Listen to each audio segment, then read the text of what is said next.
정부 차원에서는 국가연구개발 사업비의 3%를 성과학산 쪽에다 집어넣고 있는데 그보다도 이제 가장 중요한 건 사람이기 때문에 공공기관의 인력의 적어도 3% 정도는 기술 이전이라든지 특허 쪽 활용 쪽으로 전담할 수 있는 인력을 좀 만들어주자는 부분하고 국가연구개발 사업비에 그 비목 중에 하나에 특허 기술을 도입하는 정당한 사유가 있는 경우는 특허 기술을 도입하는 그런 제도를 좀 인정함으로써 기술이 특허가 자주 활용이 될 수 있는 그런 토대를 만들어주자는 그런 것들을 이제 제안을 했습니다.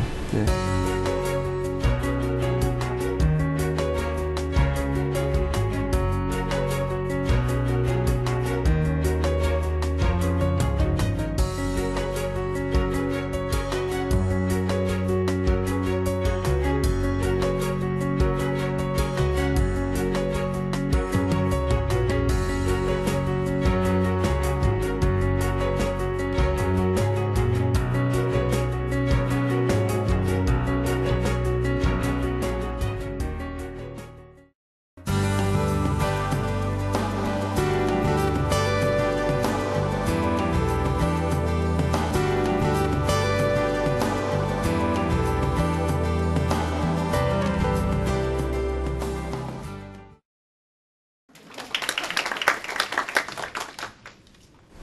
세계 수출 증가율이 굉장히 떨어지고 있고 이거에 반해서 이제 가트의 조사 자료에 의하면은 보호주의 조치 도입 건수 굉장히 많아지고 있습니다. 그래서 우리나라 입장에서 보면은 이 특허 소송이라든지 또 수익 규제에 대한 이중고를 지금 당하고 있고요. 여기 보시면 한국 기업 대상 국제 특허 소송 부분도 급격하게 지금 늘고 있고 한 대여섯 배 지금 급증하고 있고요. 이 특허 괴물 쪽의 표적이 이제는 이제 중소 중견기업까지 이제 올라가고 있다는 부분. 또 하나는 반덤핑 피소하고 미국 경쟁법 위반 가징금이 세계에서 우리나라 두 번째입니다. 이런 어려운 위기에 처해 있는데 이 부분을 공공 부분에서 좀 지원해줘야 되지 않느냐 이런 이제 요구들이 굉장히 많은 지금 상태에 있습니다. 대학 및 출연에 대한 인식 부분인데요. 그럼 과연 출연하고 대학은 어떻게 잘하고 있는가라는 부분인데 지금 기업에 이전돼서 활용되고 있는 특허 부분은 10개 중 1.1개 한 반 정도 된다. 그리고 지금 연구개발 사업비가 대학하고 출연연이 한 68%를 쓰고 있습니다. 국가연구개발 사업에. 그런데 연구 생산성이 지금 2.91%로 해서 미국 공공연구소의 한 3분의 1에도 못 미치고 있다. 이런 문제점을 많이 이제 제기를 하고 있습니다. 우리 공공기술의 기술 이전을 하는 걸 보게 되면 거의 다 중소기업의 93%가 이전이 됩니다. 근데 일본이나 미국을 보게 되면은 중소기업에 이전되는 비율은 거의 한 40%밖에 안 되는 거죠. 그리고 기술 도입자 유형별 건당 이전료도 이게 국가 위에 올라온 자료입니다. 대기업에는 한 1억 9천 정도가 되고요, 건당. 중소기업이 한 3천만 원 정도밖에 안 됩니다. 해외로 기술 이전을 하게 되면 5억 4천이 되는데 과연 우리나라가 대학에서 공공기관에서 해외로 기술 이전하는 거에 대해서 그걸 촉진하고 있느냐. 뒤에서 말씀드리겠지만은 막스 플랑크 이노베이션 쪽은 해외로 기술 이전되는 게 거의 50%입니다. 우리는 애틀이라든지 우리 키스트 같은 경우에서 해외 기술 이전하려면은 안기부라든지 뭐 해외 기술 수출을 규제하는 것들이 굉장히 많기 때문에 또 나중에 신문에서 나오기 때문에 아예 포기하는 경우가 굉장히 많거든요. 그런 어려운 사정이 있다는 부분을 좀 추가로 말씀드리고 경상기술료 입금액이 보면 이게 이제 기술료가 많아지는 거고 TLO가 자생적으로 이렇게 성장할 수 있는 미끄럼이 되는 그런 이제 시드가 되는 부분인데 해외 쪽에서 보면은 거의 미국 보면 57.7%가 경상기술로 들어오는데 우리나라 쪽은 한 3.4% 굉장히 미약한 겁니다. 이거는 왜 그렇게 되냐면은 기술 수용력이 미흡한 중소기업으로 이전하게 할 수밖에 없는 체제로 돼 있고 또 중소기업으로 기술 이전을 하라는 게 국가에서 요구하는 우리 출연연하고 대학의 하나의 미션 역할이 돼 있기 때문에 그렇다고 이제 보여집니다. 그리고 기업은 어떤 상황이 있느냐. 기업은 모든 개발을 자체 개발하는 게 거의 80%입니다. 라이센스라든지 구매해서 외부에서 기술을 이렇게 특허 기술을 가져오는 오픈 이노베이션 체제에서 가져오는 부분들이 2.8%밖에 안 된다는 거죠. 그걸 단적으로 이렇게 보여줄 수 있는 부분이 기업과 대학 간의 지식 이전 이게 사실은 59개국 중에서 25위에 불과합니다. 이런 시스템이 생태계가 잘 갖춰지지 않은 상태에서 대학과 출연료는 그나마 그래도 일천한 역사 속에서 열심히 그래도 하고 있지 않느냐 이런 이제 말씀을 변명 겸 한번 해보고 싶어서 이렇게 자료를 만들었고요. 활용률에 대한 부분, 이 부분에 대한 정확한 기준과 그 다음에 통계가 필요하다. 이 진단이 제대로 돼야지 이게 처방이 나오지 않겠습니까? 예. 측정하지 않으면 관리되지 않는다. 이게 이제 피터 드러커가 하는 말인데요. 저희 공공 부분의 특허에 대한 부분에도 문제점을 정확히 진단해야 된다는 생각이고요. 공공기관 쪽하고 전체에 해서 한 142개 대학하고 공공연구기관 전체를 전수조사를 해가지고 진짜 활용되는 특허하고 미활용되고 있는 것 중에서 활용될 수 있는 게 얼마냐라고 이제 조사를 한 쪽이 있는데, 미활용 특허 중에서도 이전 가능한 특허 비율이 46.7%에 해당한다. 그러니까 굉장히 많은 비율들이 있는 부분이죠. 이 부분이 왜 안 되고 있냐 부분은 여기 보면은 마찰적인 부분이 있고 제도적인 부분이 있고 시장이 아직 성숙이 안 된 부분이 있고 활용될 수 있는 부분이 굉장히 많다. 이 부분까지도 염두에 둬야 되지 않느냐, 이런 이제 말씀을 한번 드리고 싶고, 이 부분은 정부에서 반드시 특히 이제 키스텍 같은 쪽에서 정확한 기준을 한번 만들어 주셔야 되지 않나, 이런 생각을 하고 있습니다. 그렇다 하더라도 대학이라든지 출연연에 반드시 특허 활용상의 문제점 반드시 있습니다. 그 부분을 뭐 여러 가지 요인이 있겠지만 가장 큰 부분은 R&D 전주기에 걸쳐서 이제 비즈니스 마인드가 좀 비즈니스 관점이 결여돼 있다. 그리고 특허를 보시게 되면은 발명의 93.5%가 전체가 출원되고 난 다음에는 뭐 특허를 가공한다든지 포트폴리오 한다든지 이런 전략적 활동이 거의 없다. 그러니까 프로세스하고 전략과 시스템, 그 다음에 그런 조직이 이제 제대로 갖춰져 있지 않는 그런 고비용 저효율 구조를 가지고 있다. 인건비 확보를 위해서는 계속 새로운 과제를 해야 되고, 연구된 결과를 계속 사업화까지 연계될 수 있는 그런 체제가 좀 돼 있지 아직까지는 안 돼 있다는 부분이 있고요.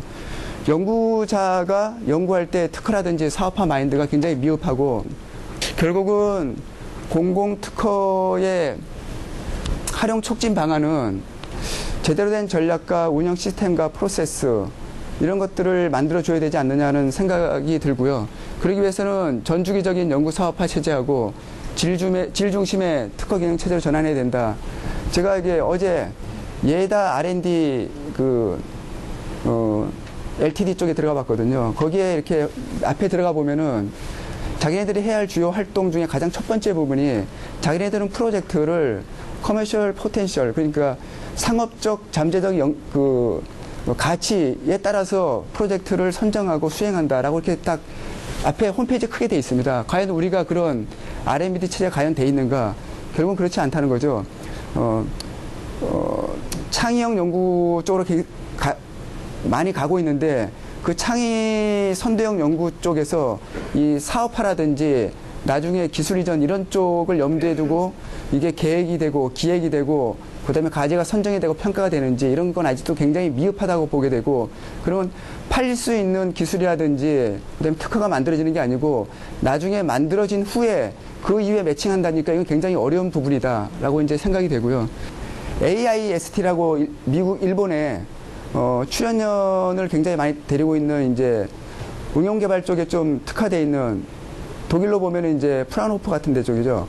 그런 쪽에서 어떤 활동을 하냐면은 다이아몬드 전략이라 해가지고 자기네가 가지고 있는 특허 중에서 기업체가 쓸만한 그런 특허들을 미리 뽑아내서 리버스 엔지니어링을 잘하는 그런 외부 전문 기관이 있습니다. 거기를 통해서 우리 특허를 누가 침해하고 있는지를 해서 거꾸로 공격적인 마케팅을 통해 가지고 한 해에 무한 수백억의 로열티를 받아냈다는 그 보고도 있거든요.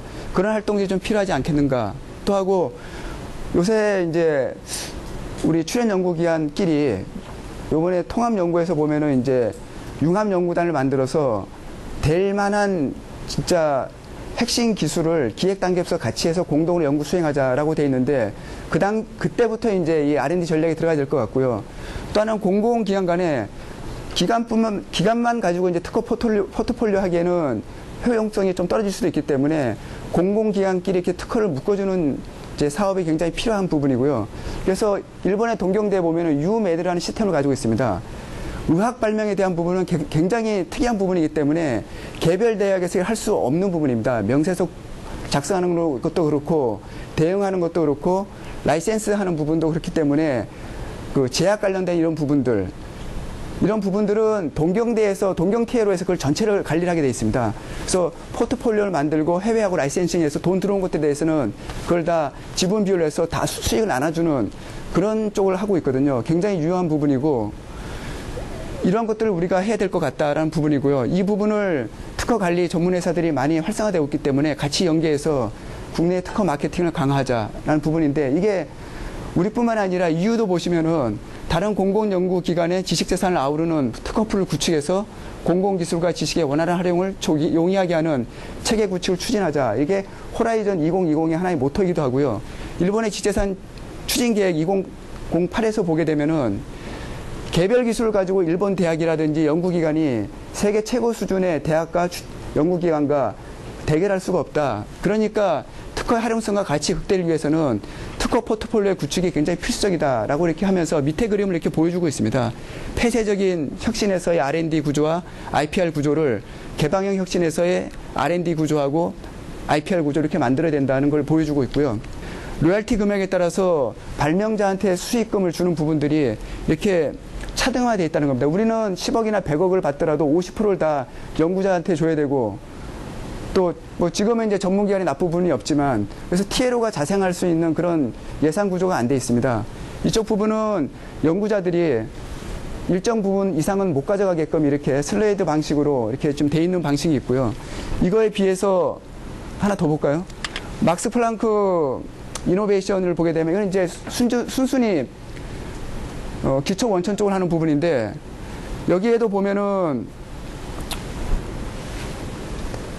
발명이 127개가 나오고 있는데 라이센스 딜이 아니고 이제 라이센스 계약이 되는 비율은 92건이니까 굉장히 이제 건수가 많은 부분이고 그리고 이 기술료가 올라오는 이제 폭이 올라가고 있는데 여기 보시면 빨간 표시가 되어 있는 부분이 있습니다. 이게 굉장히 이제 조금씩 늘어가고 있는데 이게 뭐냐면은 결국은 우리도 앞으로 나갈 방향이지만 연구원 창업을 통해서 지분을 받고 지분으로부터 나중에 IPO라든지 중간 시장에서 이제 엑시트 됐을 때 나오는 그 돈이 굉장히 많은 폭을 차지하고 있거든요. 우리 앞으로도 이제 이런 창업을 통해서 지분 참여형 그런 기술 이전 쪽으로 이제 방향이 나가야 되지 않을까 이런 생각을 하고 있습니다.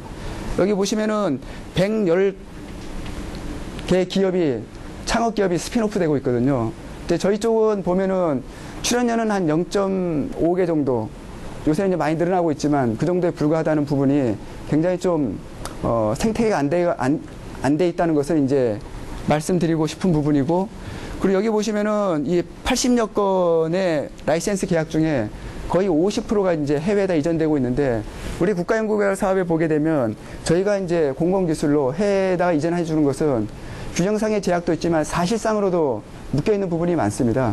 그래서 한 3주 전에도 해외 기술 이전에 대한 문제점에 대해서 국가정보원 중심으로 해가지고 에티에서 한번 회의를 했거든요.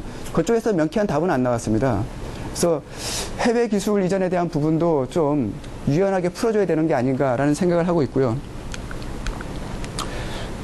그래서 TLO 부분은 이렇게 사내 기업형이라든지 아니면 기술사업화 전문회사로서 독립형으로 이제 나가야 될 거다 앞으로는.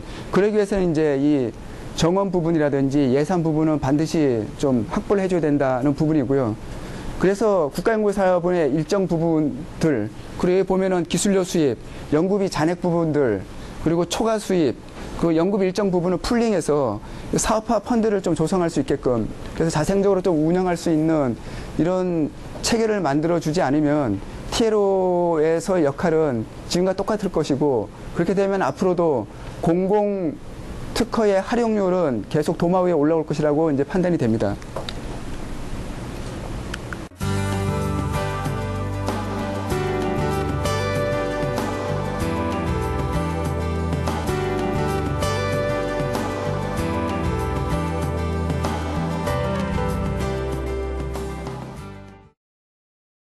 유럽의 프레임워크 7 쪽에서는 억세스권을 인정하고 있습니다. 그리고 우선 매수권을 인정하고 있거든요.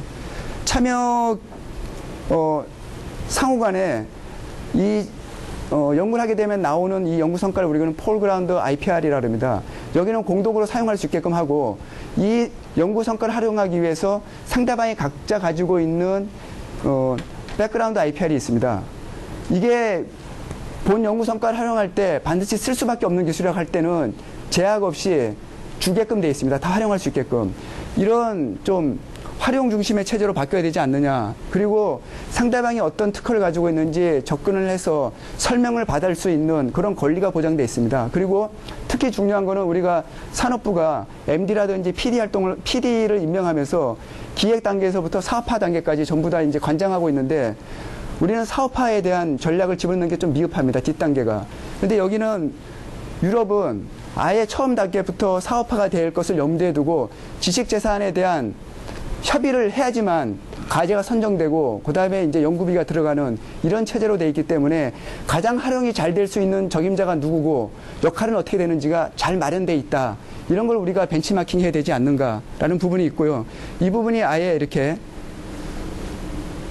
그 규정하고 계약서에 반영이 돼 있다는 부분입니다. 이게 보시면은 방공유제 비극인데 공유제는 이게 너무 많은 활용되지 않기 때문에 사유지가 굉장히 폐허가 된다는 게 이제 공유제의 비극인데 반공유제의 비극은 소유권을 너무 잘게 쪼개지고 있기 때문에 결국은 활용할 수 없는 누구도 활용할 수 없는 그런 상태를 이야기하는 겁니다. 여기 보시면은 이게 라인 강인데 많은 성들이 있죠.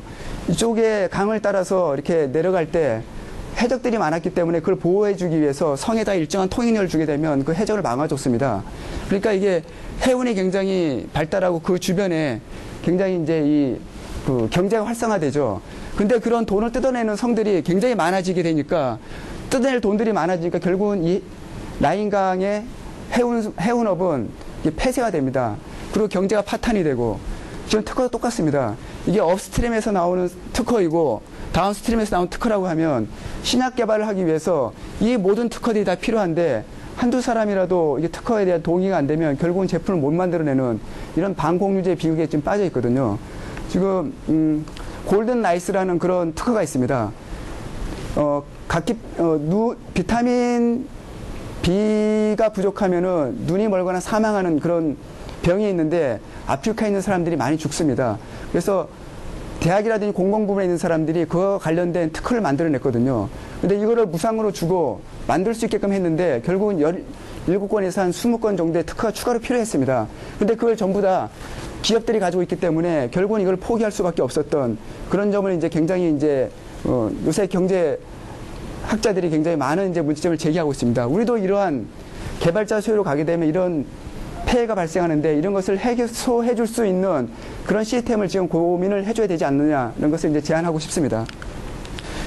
기술료에 대한 사용 조건의 합리화 부분인데 지금 요번에 또 입법 예고가 돼서 출연연 쪽에 의견을 달라고 돼 있는데 이제는 과학기술진흥기금이 부족해서 기술료 쪽에 20%를 떼겠다는 이야기가 또 와 있습니다. 그 20% 떼고 발명자 인센티브 50% 떼고 기술 이전 기여자 10% 떼고 이렇게 되면 남는 거 가지고 과연 우리가 그 기술 이전 사업화를 할 수 있는 전문 조직을 운영할 수 있는가 한번 자문해 봐야 되지 않을까 이렇게 생각이 들고요. 이 연구 비목에 대해서도 기술 도입비를 인정해 줘야 될 때가 안 됐나. 그래야지 가지고 있는 특허 기술도 국가연구개발 사업이라든지 하면서 지금 자체 개발할 수도 있지만 일부분 위탁을 줘서 개발하지 않습니까? 그런데 그게 벌써 개발되어 있는 기술이라면 그 특허라든지 기술을 도입해서 쓸 수 있게끔 하는 것도 필요하지 않느냐. 옛날엔 그게 인정된 걸로 알고 있고요.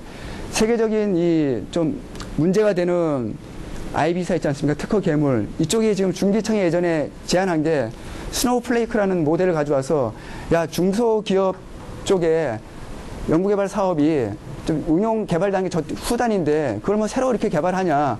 우리가 가지고 있는 기술 시드가 많으니까 이걸 줄 테니까 그걸 연구를 우리한테 대신 주라. 그리고 연구자를 우리가 매칭시켜주겠다는 것을 제안을 했거든요. 그래서 이런 부분도 한번 고민을 해보자.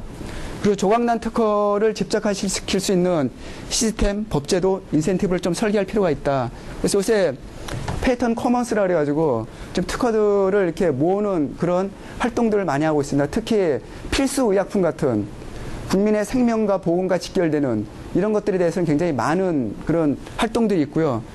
이 OECD에서 지금 2005년부터 하는 게 패턴 컨소시엄입니다. 자기가 특허를 집어넣으면 거기는 모든 특허를 쓸 수 있는 이런 제도를 만들고 특허는 또한 바이오스 프로그램은 이게 BT에 관련된 특허들입니다. 이거는 특허는 갖다 쓸 수 있는데 개량 발명이 나오면 여기다 다 집어넣어야 됩니다.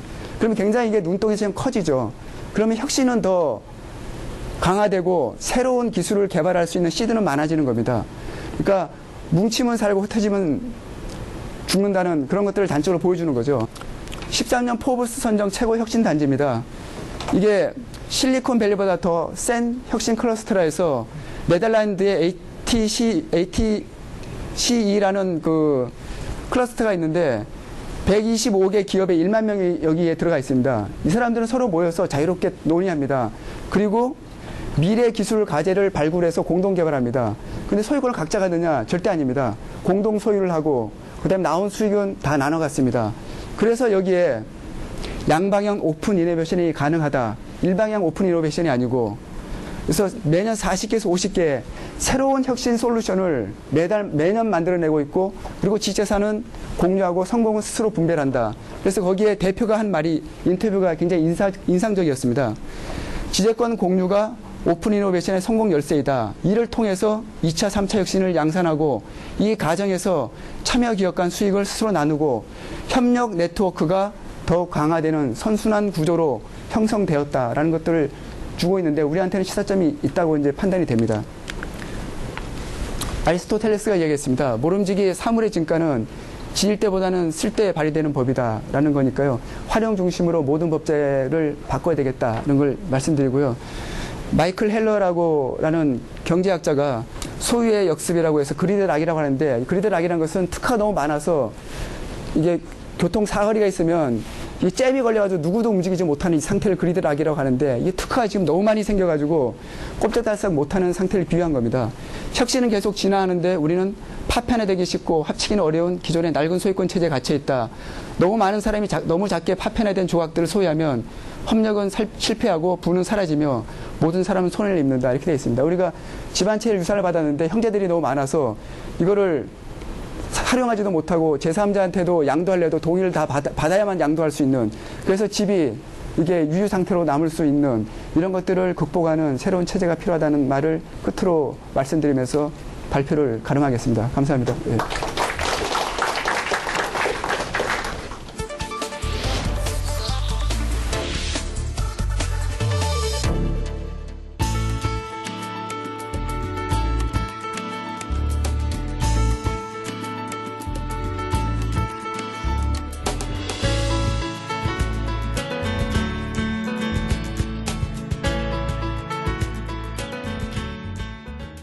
오늘 주제가 미래 성장의 열쇠인 미래 성장 동역의 실행력을 어떻게 확보할 것인가 하는 주제입니다.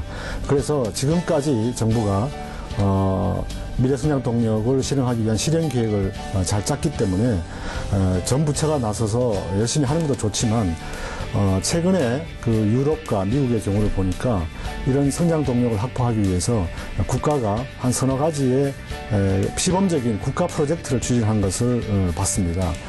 그것을 통해서 어떤 핵심 원천 기술을 확보하는 것은 물론이고 지방 대학과 또 연구소 또 기업들 대기업과 또 중소기업들이 같이 참여해서 성장 동력을 발굴함으로 해서 우선 인재도 키워지고 우수 개발도 기술도 개발하고 이런 복합적인 효과를 얻는 프로젝트가 있던 것을 소개하려고 합니다. 이런 방법을 통해서 이것이 계획에만 그치는 것이 아니고 실행력을 확보를 해서 성과로 이어지도록 할 필요가 있다는 것을 강조하고 하는 것이 이제 오늘 포럼의 주제 내용이 되겠습니다.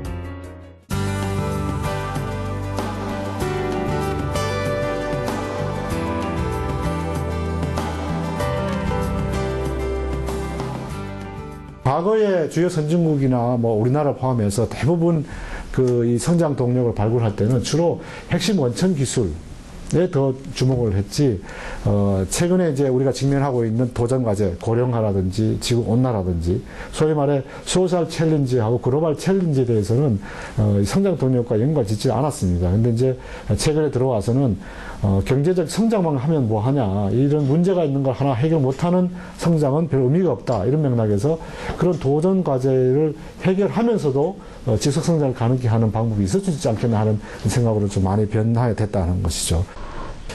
또 과거에는 또 이 성장 동력 산업이라는 것은 주로 미래 신산업에만 더 포커스를 맞췄습니다. 그러다 보니까 경제 성과 도출이 너무 오랜 시간이 걸리고 얻지를 못하게 되면서 조금의 반성이, 지금 기존 주력에서도 또 새로운 성장 동력이 나올 수 있다라는 개념으로 조금 발전이 됐다, 이렇게 볼 수가 있겠습니다. 특히 이 부분은 뭐냐 하면, 새롭게 떠오른 이머징하는 신성장, 미래 성장 동력의 경우는 결과적으로는 선진국에도 없는 새로운 제품을 만들 수도 있는 부분인데, 우리가 그동안에 관가했던 부분은 기술은 개발을 했지만 제조 단계에서는 대부분이 제조 기계나 장비를 해외에서 그냥 들여와 버리는 아주 편한 방법을 택한 거예요. 근데 그걸로서는 더 이상 안 된다는 것이죠. 그래서 우리 미래 성장 동력에 관한하는 이 새로운 제품이나 새 제품을 매니팩처링하는 레벨 부분에까지 도입을 해서 정치 구상을 짜야 될 필요가 있다. 제가 이번에 나온 국가 중점 기술 전략 로드맵이나 혹은 미래 성장 로드맵에 보더라도 이 개념은 좀 빠져 있는 것 같습니다. 그래서 향후에 실행력을 확보할 때 한번 검토해볼 상황이 아닌가 해서 소개를 드린 겁니다. 정부가 이것을 다시 수습을 해서 3월 달에 결국 최종 범정부 미래성장 동력안으로 결국 확정을 합니다. 이건 여러분들이 뭐 잘 아실 것이기 때문에 구태여 뭐 말씀을 드리지 않겠습니다만은, 특징을 든다면 결국은 위에 있는 고대 산업, 전략산업 분야의 기술들은 개별 산업으로서의 독자적인 생태계를 유지를 하고 기술 수준도 어느 정도 상당 수준에 이르러서 양산 단계에 이르거나 조금만 더 노력을 하면 성과를 낼 수 있는 기술에 더 포커스가 맞춰져 있고요. 특히 이제 과거하고 달리 이제 복지산업 동반 윤성이라고 해서 맞춤형 웰리스 케어나 혹은 재난안전관리 시스템, 신재생 에너지 하이브리드 시스템, 이런 것들이 국가가 경제 성장만 추구하는 것이 아니라 이런 문제 해결도 같이 간다 하는 맥락에서 과제가 선정됐다는 것이 이제 과거 정부하고는 다르다고 볼 수가 있겠습니다. 이런 형태로 갖춰져 있고요. 이 경제장관 회의에 올라서 6월 18일 날 결국 이제 실행계획이 완전히 완성이 됩니다. 그래서 이 실행계획에서는 전략산업과 기반산업 분야를 동시에 육성을 해서 분야 간 융합을 촉진하고 산업 전반의 파급 효과를 제고한다 하는 것이 이제 기본 방향이고 특징으로 잡아냈고요. 그 다음에 이제 특이한 것이, 이것이 이제 국가 주도로 미래성장 동력을 발굴하면서, 과거에는 이제 민간의 역할을 준다고 해서 이제 민간 주도로, 민간이 먼저 한번 해봐라 해가지고 받아가지고 정부 하는 이런 식으로 했었는데, 이번에는 뭐 결국은 정부 주도를 일단 하고 민간 부분의 쪽으로는 민간 이제 플래그십 프로젝트라고 해서 민간에서 이 부분에 대해서 민간 쪽에서 굉장히 단기적으로 성과 창출하고 바로 투자를 할 수 있는 부분은 민간이 프로젝트를 만들어내가지고 별도로 추진해라, 이렇게 해서 이제 내놨다는 것이 이제 특징이라고 볼 수가 있는데, 이런 식으로 이제 일단 확정은 됐습니다. 이제 이 계획이 만들어지고 나서 3, 4, 5년 차에 들어가 서게 되면 국민들은 전부 이것만 기대를 합니다. 너무 이제 일반론적인 성장 기대 효과를 제시해놨어요. 경제 성장, 일자리 창출, 사회비용 절감 효율화, 이거에 아까 공공복지 부분 쪽에 해당이 되겠죠. 그 다음에 삶의 질 제고, 이런 건데, 결국 평가에 들어가게 되면 기존의 성장 동력이 이 결과를 가져오는데 얼마나 기여했냐, 이렇게 되는데, 사실은 과학기술 부분의 R&D부터 해서 여기까지 가기가 지난한 일이고 굉장히 시간이 오래 걸리는 일이거든요. 이런 부분을 이제 어떻게 이제 미트해 줄 것이냐 하는 것들이 이제 실행 계획에서 많이 고민해야 될 이런 내용이라고 하겠습니다.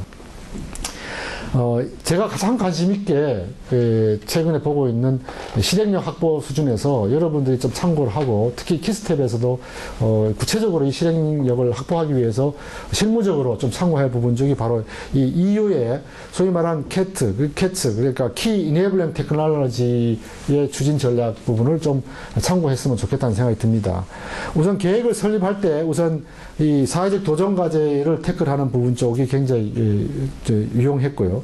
그 다음에 우리 지금 하고 있는 이 선상 동력하고, 이 이후의 핵심 기반 기술 혹은 핵심 유망 기술이라고 표현하는 저거와의 차이점에서 우리가 한번 클리어를 해야 될 부분이 뭐였냐 그러면, 거기는, 우리는 지금 여기서 보시면, 지금 우측 그림에서 보시면, 소위 말한 카 인더스트리에서는 이제 CO2 저감형 엔진, 그 다음에 뭐 라이트닝 같은 거 이런 제품을 이제 해놨는데, 여기서 강조하고서는 이걸 더 강조한 것이 아니라, 이게 이제 우리로 보면 미래 성장 동력 그 산업별 9개 과제가 될 수가 있는데요.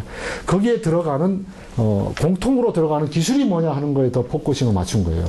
그래서 이 사람들이 끌어낸 것이 캐트라는 6개 정도의 기술이 공통적으로 다 들어가더라 하고 해서 뽑아내고, 이것을 EU 전체가 모든 정책에서, 모든 기술 정책, 산업 정책, 또 중소기업 정책, 지역 발전 정책, 지역 뭐 개발 정책, 이런 데서도 다 이 기술을 중심으로 해서 계획이 짜지도록 이렇게 지금 유도를 하고 있거든요.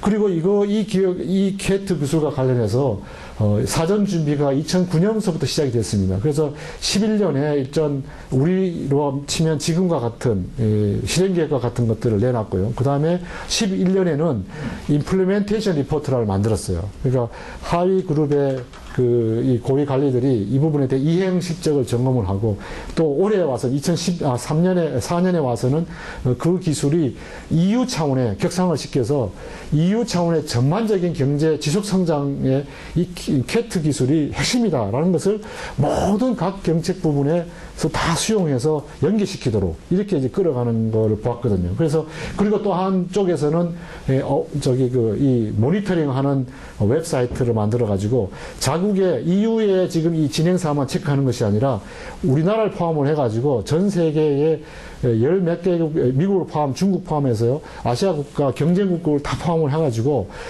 이 6개 기술에 지금 무역 수지가 어떻게 돼가고 있고, 또 기술 개발이 어느 정도 진행되고 있는 이런 것들 다 체크를 하고 있어요. 컨트리 리포트를 만들고, 또 그걸 베이스로 해가지고 자기네 계획을 수정 보완하고, 또 좀 이따 말씀드리겠습니다. 여기에서 만족하지 않고 이 멀티 캐트라고 해서 이 캐트를 하나하나 하다 보니까 이거 역시도 이제 단절적으로 가더라 이거죠. 그래서 이 캐트를 우리로 말하는 융합적으로 추진하는 프로젝트를 만들 때 4개 정도를 지금 개발을 해놨습니다. 그래서 프랑스, 그 다음에 뭐 네덜란드 이렇게 몇 개 나라에 시범적으로 이 캐트를 추진을 해가지고 이 캐트를 가지고 실행하면서 나타나는 문제를 가지고 계속 그 회원국들한테 나눠주는 것이죠. 이게 어떤 문제가 생기고 어떤 정책을 추진했더니 효과가 있고 어떻게 진행했더니 문제가 되더라. 이런 걸 보고 미국에서 오바마 정부도 사실은 요즘 말하는 소위 말하는 내셔널 네트워크 오브 매뉴팩처링 이노베이션이라고 해서 그 프로그램 하에서 15개의 소위 말한 제조혁신 연구소라는 네트워크를 만드는 그 프레임워크가 결국은 EU에서 시작한 이 프레임워크에서 따온 것 같은 생각이 좀 듭니다. 그 다음에 이제 동반성장 기반 중소기업 육성이라는 것이 굉장히 중요한 정책 목표로 돼 있고, 또 R&D의 외형도 크게 한다든지 또 참여 비율을 높인다든지 하는 형태의 외형적인 노력은 많이 하고 있어요. 근데 제일 중요한 것은 이 중소기업만으로는 안 된다는 부분이 많다는 것이고, 이때 이제 대기업하고 협업 관계를 만들어 줘야 되는 것이 굉장히 중요한데, 지금 현재는 이제 창조 지역형식센터 같은 경우에 이제 그 각 지역별로 대기업들이 참여를 해서 대기업을 뭐 도와주는 식으로 뭐 모니터링하고 특허도 좀 나눠주고 하는 식으로 이제 억지로 강제를 하고 있지만, 그것이 이제 그런 식으로 해서는 안 된다는 것이죠. 그 안에서 대기업이 더 자발적으로 얘들하고 같이 하지 않으면 안 되겠다 하는 요소가 있게끔 만들어줘야 된다는 것이고, 여기에 참여하던 중소벤처들도 여기 들어가게 되면 결과적으로 대기업한테 다 모든 것을 뺏긴다든지 기술이 노출돼서 결과적으로 우리한테 남는 것이 없다든지 이런 불신관계가 만들어지는 것이 아니라,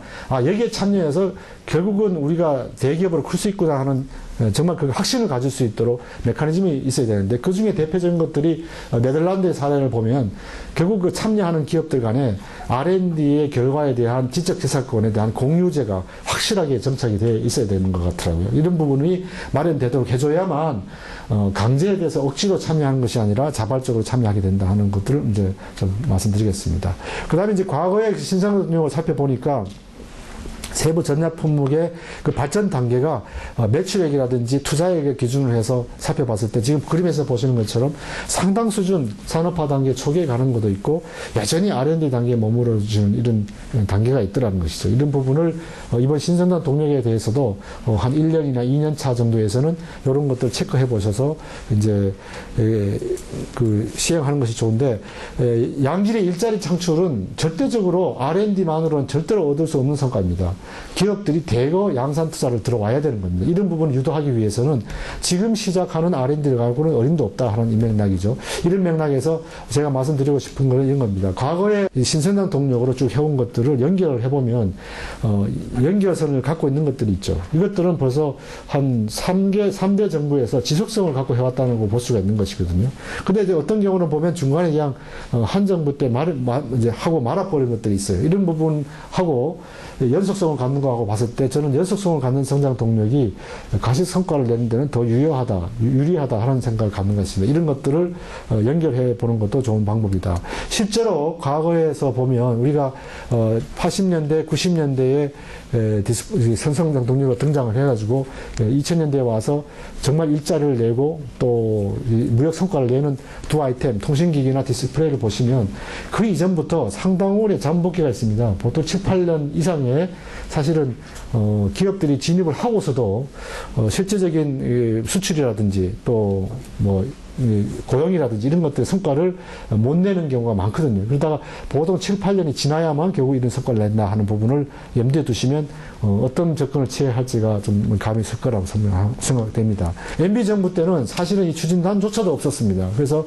기존에 그냥 R&D로 진행하는 그 내용을 이 성장 동력이라는 레벨만 붙여서 페이퍼워크로 진행되도록 이렇게 했었거든요. 그래서 이게 추진력이 없었는데 다행히 이번에는 이제 추진단을 만들긴 했는데 이행과 또 이행평가, 성과평가를 통해 가지고 재조정을 하고 더 이제 문제 생기는 걸 해결해 주는 형태의 좀 강력한 추진 체계가 있어야 되는데 지금 현재로 보면 조금 약합니다. 미래성장 분야별 추진단과 협의체라고 하는 건데 이거는 오히려 지금 제안을 해내는 정도의 예산을 마련하는 안을 만드는 정도의 추진단이지 실제로 이 정부 예산이 투입되고 나서 이 투입된 예산이 얼만큼 효율적으로 혹은 아까 그 만들어진 체제를 좀 바꾸는 식 이런 것들을 시도해보고 책임있게 결정할 수 있는 체제가 아니지 않습니까 현재 이런 부분에 대해서는 누군가를 해야 되는데 이게 지금 마련되어 있지 않다는 거.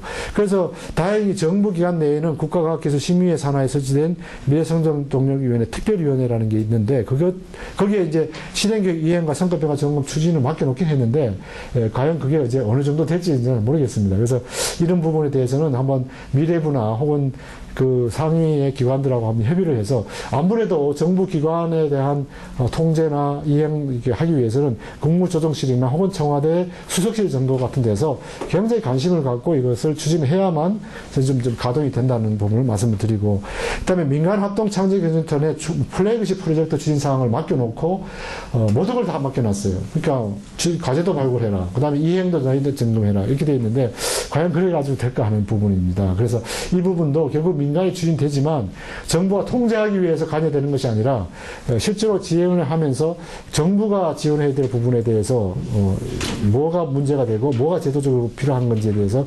연결고리를 만드는 이런 부분 쪽도 결국 마련이 돼야만 계획으로 그치지 않고 실행력을 갖추지 않겠나. 우선 발표는 제가 여기서 마치도록 하겠습니다.